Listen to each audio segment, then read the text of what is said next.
Thank you, Jeffrey. My name is Seamus Nally. I'm the CEO at TurboTenant. Today, we are going to try to provide some very actionable tips, some of which relate to the software that we create, some of which don't though, and are hopefully just things that you can start utilizing to scale the business. So I'm joined by this lovely individual, Krista. She runs a lot of our educational webinars and courses, and so because she's much better at staying on track and to time than I am, she's gonna start walking us through this presentation, and we're gonna have a little bit of audience participation as well. So Krista, take it away. Beautiful. Well, thank you for that introduction, Seamus. Really happy to be here with you guys today. We're going to start out with some of that interactivity that Seamus was mentioning. So tell us, how many years of property management experience do you have? A lot of you are in different spots of your landlording journey, but we have tools and tricks to help all of you. So whether you're just starting out or you've been in the game for a while, we are hoping to teach you something new today. So 3 key takeaways. We are going to help you improve your property listings to get better quality leads, scale your business with easy-to-use technology, and scale yourself through education. And you might be looking at me and saying, Krista, I don't need your help in scaling my business. I have 101 doors. I don't want to hear you talk. In which case, a little bit rude, a little bit aggressive, but I won't take it personally. Instead, what I'm going to tell you is that I bet I have a tool in here that you're not using that could improve your process. So stick around. We're going to start off with digital marketing. And before we dive in, Seamus, you added this note about high-quality listings. Tell me how the quality of the listing translates to the quality of the tenant that you see. Yeah, absolutely. So one of the things our platform does is facilitate the marketing process for a lot of landlords. And when I say a lot, we've had over 500,000 landlords utilizing our platform. And so we get to see a lot of listings. And there's one thing that is true across the board. A high-quality listing gets you high-quality renters. And it just makes sense, right? Is anyone in here going to apply to live at a property that looks terrible or has sparse information? The answer is no. Now, the only people that do apply for those listings are people that are desperate, right? They're not your highest quality tenants. And so the one thing that we really encourage our landlords to do is make every effort possible to create a really high quality listing. And we've got some tips that Krista's going to walk us through so that they get the cream of the crop tenants for wherever that's located. And that doesn't matter if you're in Class A or Class D, you still want to attract the best possible tenants for the location of your rentals. Absolutely. So let's jump in. We have to start at the beginning with this, right? So we are in the digital ecosphere. Hopefully you are putting your listings online. If you're not, don't worry, I'm going to make it easy for you. Unfortunately, in this digital ecosphere, there is a lot of competition, and people's attention spans are shrinking by the day.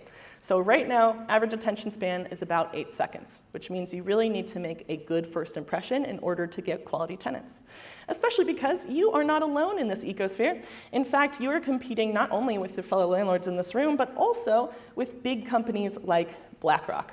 If you're unfamiliar with BlackRock, congratulations. I don't know how you avoided that piece of information. I am jealous. But they are the world's largest investment manager. In 2021 alone, they managed $10 trillion, that's with a T, trillion dollars. So it makes sense that they have just under $100 million to spend on marketing. Please stand up if you have just under $100 million to spend on your marketing for rentals. No? Okay, me neither. That's why I work here. So with that in mind, you really have to ask yourself, are you making the most of your marketing for vacancies? Are you leveraging the tools available to play against these big players without getting swept under the tide? We're going to go through a little game here. We have 2 listings to show you. We're going to go step by step and compare and contrast. I want to know what each one's doing well and what they can improve. And don't worry, if you're not sure, I have quite a few thoughts on it. All right, 2 listing descriptions. Listing A is pretty brief, to the point. Listing B has a lot more detail. So from a show of hands, who thinks that listing A's description is better? Good point. All right, so I'm going to assume here, who thinks listing B is better? Show of hands. Yep, we've got some hands. Some people are like, I don't know, Krista. I'm not sure if I can read that far. That's A-okay. Let me tell you, listing B has a lot more detail. It has things like the availability date, what kind of space they're getting, the bed and bath count, amenities, next steps. These are all pieces of crucial information that you need to make sure is in every single listing, okay? There are also a couple issues with the actual verbiage of listing A. For example, you absolutely cannot say no smokers or no kids. You cannot do that. You'd be in violation of the Fair Housing Act. So we've seen the language. We know that listing B is better, but let's take a look at the pictures. So, same room, 2 angles. Listing A's picture isn't terrible. It's not the worst one I've seen. However, yeah, someone said it. It's too close. It doesn't show you the full space, and it's also a little dim for my liking. Versus listing B, it's very open. You can see the entire room and understand better the little alcove thing that we have going on here, a nice unique feature. And it gives a clear picture of what the tenant could expect if they lived there. Yeah, and your listing may only be 600 square feet, but get credit for every single one of those square feet when you're taking your photos, and that's really what this shows. Absolutely. So, similarly here, let's take a look at a kitchen. One of these is great. It's not listing A. Listing A is too zoomed in. It's not well lit. It's also not well aligned. So we'll talk about this shortly, but the vertical lines here are a little bit askew, and the horizontal lines aren't looking that great either. It just doesn't really work. While there are tools that you can use to try and fix a photo like this, it's better to just redo it, take a step back, get the full scope of the space, and make it look nice like it does in listing B. One last picture here for you. Of course, we have an amenity, a pool. Who wouldn't like a pool? It's been very hot here. With that in mind, I would way rather go swimming in listing B's pool. It looks bright, inviting, versus listing A, where you can see a nice trash can. That's awesome. I don't want beer bottles in my pool, but do I need to see it in a listing photo? Probably not. Any thoughts, Seamus, before I scoot on? No, I agree, and it's worth the investment. We're going to talk about how exactly to get some of these better photos as well. Yes, and tools that you can use. Okay, let's dive into those tools that we mentioned. First off, we have listing descriptions. Seamus. All right, so one really simple application that we wanted to show off is just around that listing description. As we showed in listing A, very sparse, even had some illegal or fair housing violation aspects of it, and B was a lot more detailed. And so what I have a video of here is using Bard, which is Google's product. It's free for everyone to use. You don't need to sign up. You don't need to do anything. And what I did is I added a prompt. So I added a prompt for listing A, 140 North Bryan, and I just took and copied and pasted the 2 bedrooms, 1 bath, the furnished, and I said, create a listing description along with local amenities. And so you can see some of the details that it pulls out. It pulls out transportation amenities. Now, you have to double check these, right? Make sure that you read these. But then the next piece of what I did is I actually asked them to rewrite it and make sure it complied with fair housing laws. And so as you see there, it actually wrote it, and then at the very bottom of this, it tells me what it removed. So it removed the no kids, and it actually removed the no smokers, and it tells me why.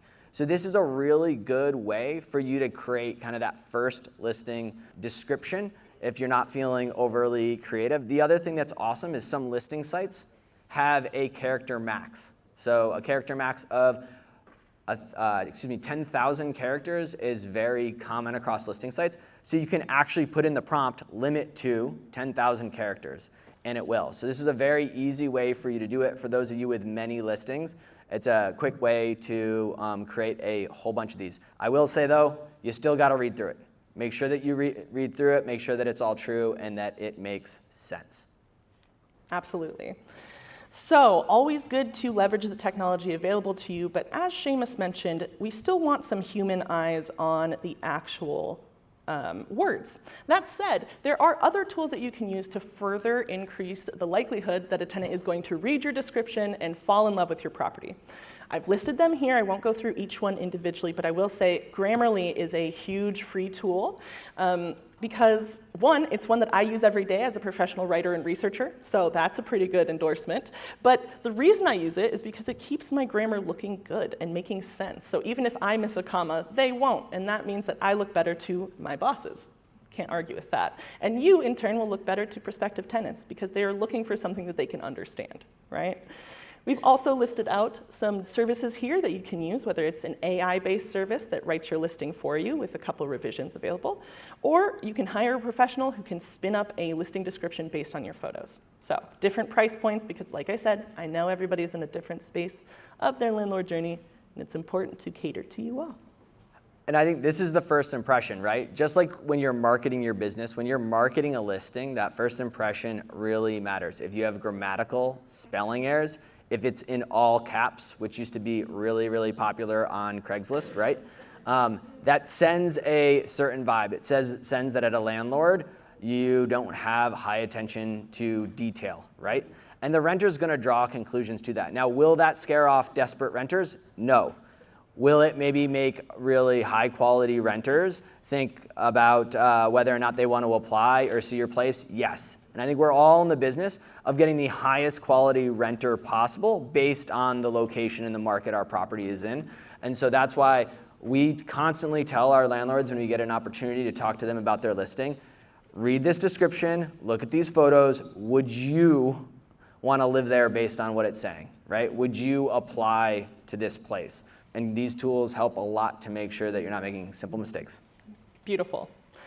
Like we said, you're still going to want to make sure that you review everything before you put it up, because let's face it, at the end of the day, if your listing violates fair housing laws, the tenant is not going to come after Grammarly. They're not going to go after listing AI. They're going to go after you. And if you were unaware, you can actually be charged up to $16,000 for your first fair housing violation, regardless if it was intentional or not. And in fact, it usually isn't. Most people aren't out there to purposely harm folks by being discriminatory, but it's really easy to do accidentally. So with that in mind, you're going to want to make sure that your final listing does not reference any of the 7 protected classes in a way that would be discriminatory. Let's circle back to the smokers thing. Most people do not allow smoking in their properties. Show of hands if you allow smoking in any of your properties. Okay, we've got 1, 2, 3 people, all right? So it is okay to ban smoking. You may not ban smokers. So it's that little tiny tweak of your language to make sure that you are compliant. Now, why is that? Because smoking is seen as an addiction through the eyes of HUD. You absolutely cannot discriminate based on that. So it's easy enough to do, but you have to be mindful.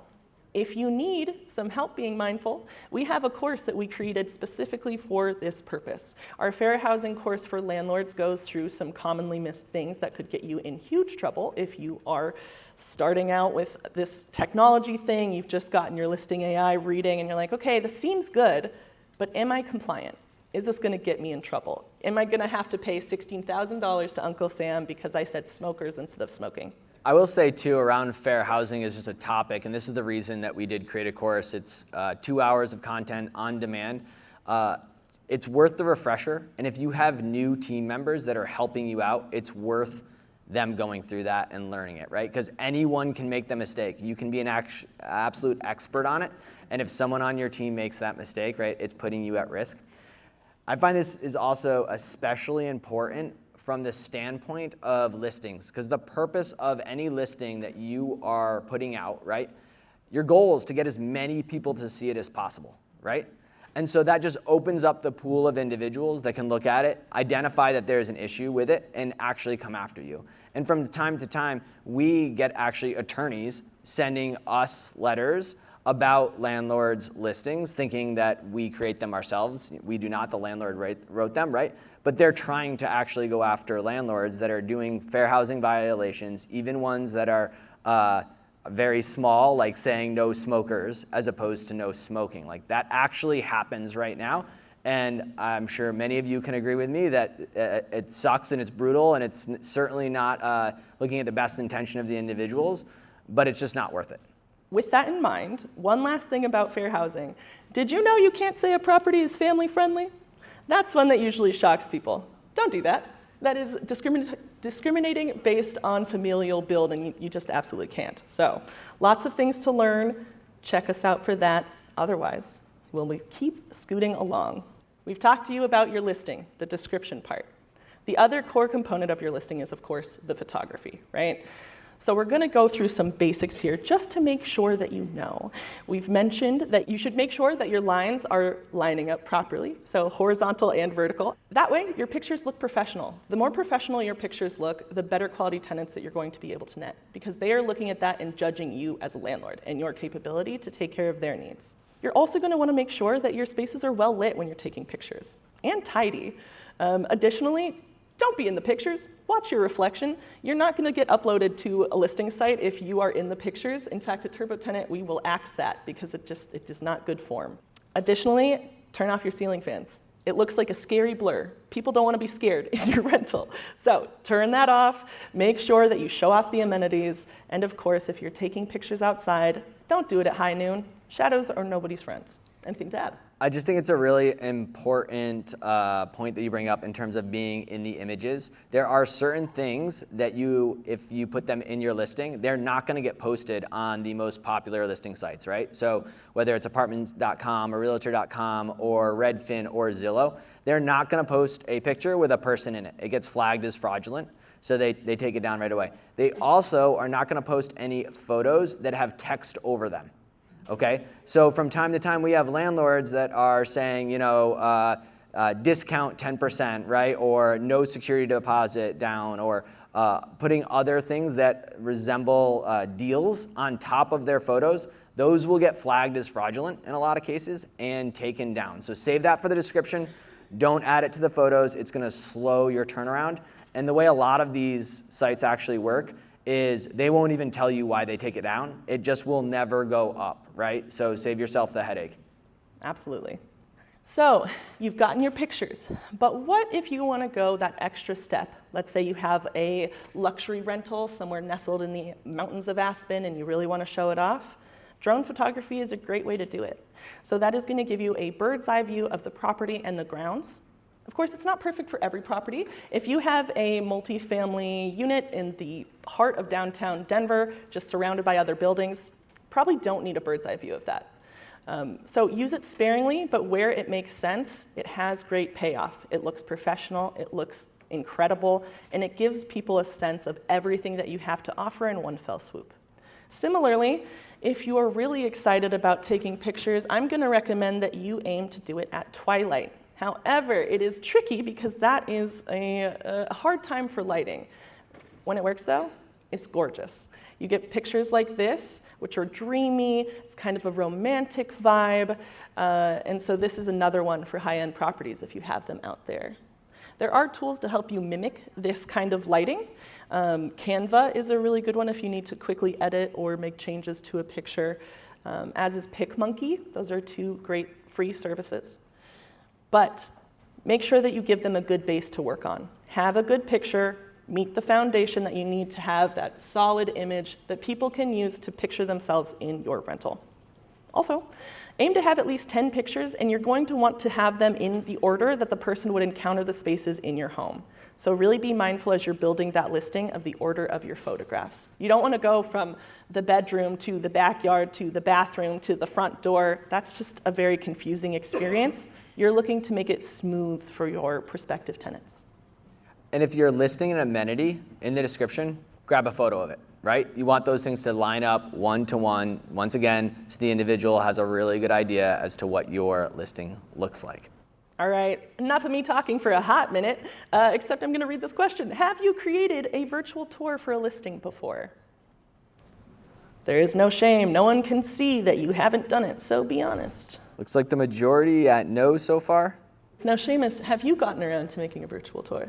I've not actually done a virtual tour, so. Good news. I have some technology that can help you. Phew. So, virtual tours, if you are uninitiated, it is basically a walkthrough of your property available online, which means that people out of state can see your property and imagine themselves there just as easily as someone who knocks on the door. When you use a virtual tour, not only can you get more people to actually put eyes on your property, but that actually translates into increased application conversion. It shortens your vacancy cycle, which saves you money, and gets you someone who you want in your property for as long as possible. Sounds like a win-win to me. If you haven't used a virtual tour before, you might be like, okay, Krista, great. I have a video of my property. What the heck do I do with it? Well, first of all, when you make that video, make sure that you're including information and footage about the communal spaces as well as any outdoor areas. Your goal is to give them a complete picture of your property. Think of it as a little filmmaking journey, right? Put on your director hat and take a walk starting at the beginning of your property, go all the way through as you would with any other tour, wrap around to the backyard, outdoor areas, whatever. You can then take that video, put it in your listing, put it on your website, put it on your social media, put it everywhere, because that is the kind of thing that really pays off. And if you don't have a website or social media, I've also found it really helpful as just something to respond to interested leads with. We're going to talk here about a pre-screener and the value of that, but it's also nice, if you are going to do a showing or someone is asking you questions, for you to be able to include that tidbit of information back to them, even with an automatic reply. Absolutely. So there are quite a few tools that you can choose to make your own virtual tour. We've got everything from a smartphone and a gimbal, which is essentially a stabilizing tool, to Matterport. Now, Matterport's a big name in the game, so if you've heard of them, raise your hand. Got some hands, got some hands. Yeah, okay, people know Matterport. Why? Because they are fantastic at what they do. You might be looking at that price tag and wondering, well, is it really worth it?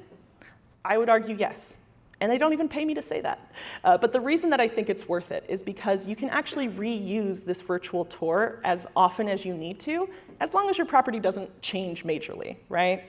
So let's take a look at a Matterport tour. We get a sky down view, go right in, and this is essentially walkable, right? Once again, the main point of having visuals with your listing is to help the prospective tenants imagine themselves living there.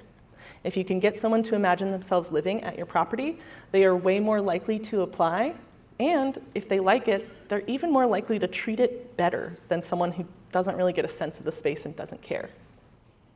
Yeah, I think it's especially important to make these realistic, right? Earlier, as we looked at we've talked about photo tips, but also as we talked about some of the AI treatments to photos when he was changing the color of his glasses, right? You want to make your listing attractive but realistic, so once again, you're getting the right sort of renters interested. Yes. All right, here's what we've covered. You need to use all of the tools at your disposal in order to play against the big guys like BlackRock, okay? That means writing listings faster and more efficiently, utilizing that technology, like AI. But you're also going to want to make sure that you read it over to, ensure that good information is in there in terms of how people can contact you, all of the dots that you'd usually put over your I's, all the T's that you would cross, make sure that's in there. And also, make sure you're following fair housing laws, okay? It's not hard, you just have to be mindful. And if you're not sure how to do it, come see us in our course. We would love to teach you. Also, you can net higher paying leads if you have better visuals. Better visuals here means taking good photos, having enough photos, and of course, creating a virtual tour. Why not? You can reuse it. All right, folks, another poll for you. We're talking about listings. You've written it up. You've taken your pictures. You might have even made a virtual tour. Where do you want that listing to show up? Go ahead and let us know. So the fun thing with this type of question, the bigger the word, the more of you said it. So Zillow is currently our biggest word because most of you want your property there. Facebook, everywhere, Realtor.com. These are all very popular sites, roommates.com. There are a lot of options out there, aren't there? Taco Bell, you know what?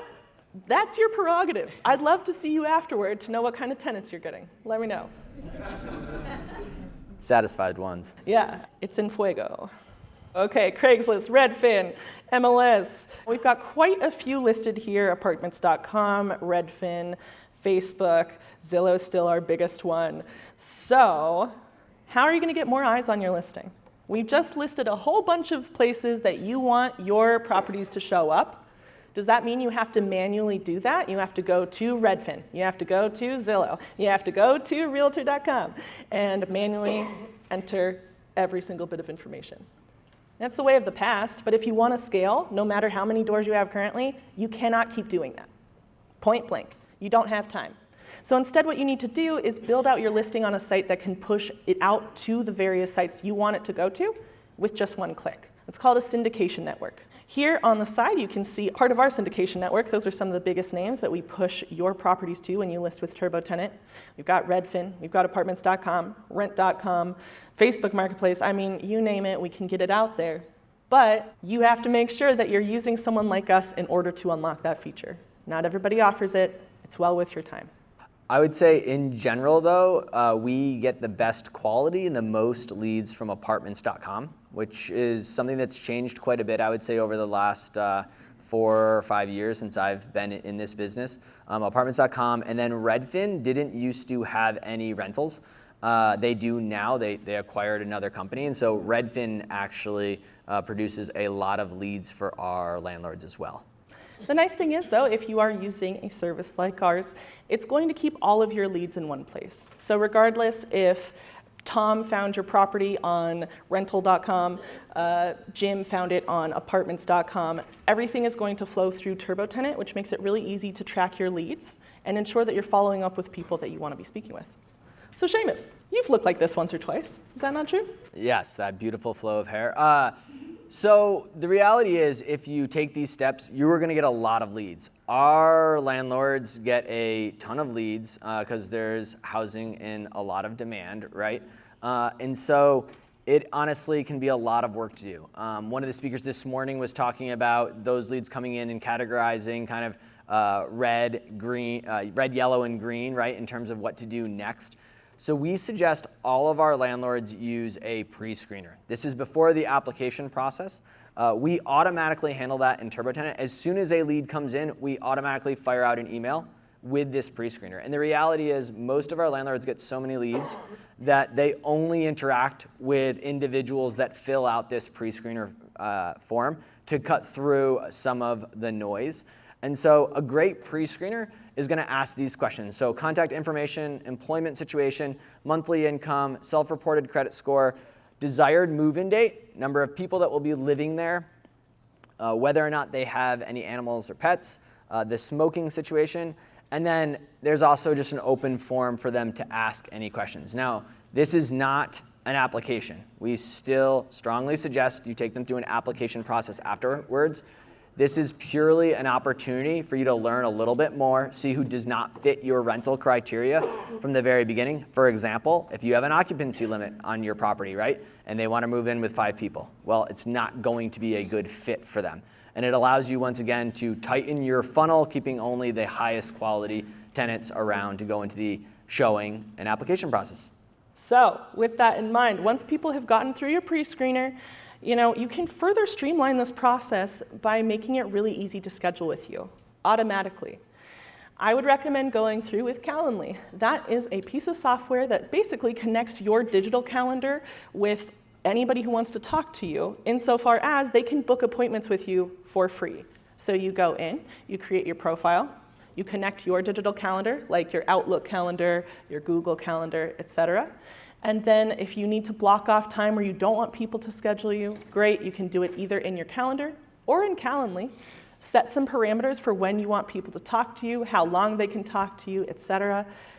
Then you just share that link anywhere you need it. People can then schedule with you directly without you having to chat with them, which means, hey, they've gotten through the pre-screener, they're obviously invested in this, they're serious, this link goes out, now they can set up a call or a showing with you. Easy peasy. And like I said, it is free. So that fits everybody's budget. Last thing for now on this section is, of course, social media. If you are on social media, fantastic, if you're doing it right. If you're creating a profile and letting it sit with no posts, no interactivity, anything, it's really not worth your while. So either jump in with both feet, commit to being on social media, or don't. Because it's not good to, pardon my language, half-ass that kind of thing, okay? I know, bad swear. We've never heard a swear before, but it's really crucial that you keep that in mind. 2 places where you might want your listings to go. We've got Instagram, and of course, we've talked a little bit about Facebook Marketplace. There are other pieces of social media out there that you could use. But just bear in mind, you can leverage all of the work you've already done, amplify it for free, further strengthen your brand, and it's a win-win all the way around. Now, Seamus, you have some thoughts about social media, which I think are interesting. Yeah, I mean, generally, I just don't do it. I think it really depends on the number of properties you have and whether they're concentrated in a given area where you want to create kind of a brand within your company. If not, to me, it just gives a public forum with which disgruntled renters, tenants can post and kind of start an issue. So I've seen some companies and some of our landlords do this really effectively, but largely when people are kind of asking my opinion, I say don't open the door to just more problems. I think everyone here has enough tasks to put on their plate. So. Yeah. But let's say, okay, you have someone working on your social media for you, or you're going to dive in. It's easy enough to turn off comments, especially on Instagram, so you can just show the listing, show everything you need without inviting that interactivity. There are ways around the issues. And I will say this is also strictly from the standpoint of managing the rentals. I do know, and we've heard some tips already at the conference, that there is value in having social media if you are, for example, trying to acquire more properties, right? And you're trying to create a brand that people are going to contact to sell for off-market sales and things like that. Okay, so we are talking about more tech that you can use to streamline your processes. Quick question for you. Do you have a company website? Let us know. You could say yes. You could say no. Let us see. So, all right, so we've got some people who are using it, quite a few, and also some folks who are interested in using one. Fair enough. They can be really useful if you have a sizable portfolio. If you're still a small fish in a big sea, it might not be the best way to spend your time. However, if you are a sizable fish looking to become a giant shark, it is a good idea to have a website. Why? Because it's going to amplify your existing listings, formalize your brand, and make you searchable, especially if you leverage things like SEO, which is search engine optimization, big fancy word for making it easier for Google to know what you're doing, okay? So be thoughtful about the language that you use as you're creating your site, and make sure that you're saying what you do. Make it really clear. And if, of course, you use TurboTenant, we can actually take your listing, you embed it into your website, and any changes you make on TurboTenant automatically pause it over to your website. So it's a dynamic embed if you're fancy into the tech like that. Where can you build a website? Well, here are 3 options for you, ranging in price. Wix is free all the way down to Squarespace at $28 per month. These are really easy to use, super friendly for those who might not have built a website before. So we've taught you how to scale your business through these tech tools. But now it's time to talk a little bit about how to scale yourself through education.